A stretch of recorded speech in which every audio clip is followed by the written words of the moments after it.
பஞ்சத்துக்கான உண்மையான காரணம் இருக்கு இல்லையா, அதை இவங்க பேசுறதே இல்லை. அது என்னன்னு கேட்டிங்கன்னா, வெள்ளைக்காரர்கள் இந்த நாட்டில் உள்ள வந்தபோது வியாபாரத்துக்காக வந்தான். ரெண்டாவது பார்த்தா இது வியாபாரத்தை விட வரி வசூலிக்கல நமக்கு நிறைய வருவாய் வருதுன்னு சொல்லி ஆளுமையை கையில் எடுத்து, அப்போ நிலத்துல வரியை வசூலிக்கிறது வெள்ளைக்காரனால வரி வசூலிக்க முடியலை.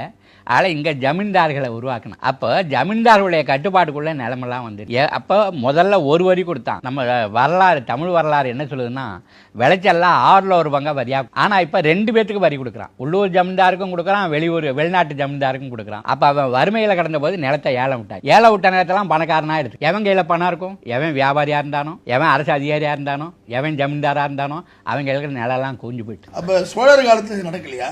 அவங்க கையில் என்ன இருந்தது, கிராமம் தனி அதிகாரத்தை கையில் வச்சிருந்தது. அதனால கிராமம் என்ன பண்ணும், யார்கிட்ட நிலம் இல்லையோ உழுவ தயாராக்காங்களோ அவன்கிட்ட நிலத்தை பிரித்து கொடுக்கும். அவன் உழுத பிறகு அவன்கிட்ட வரி வாங்கும். ஒட்டு மொத்தமாக அரசாங்கத்துக்கு வரி கட்டும். கிராம அரசாங்கத்துக்கு வரி கட்டும். ஒவ்வொருத்தரும் வரி கட்டுறது கிடையாது.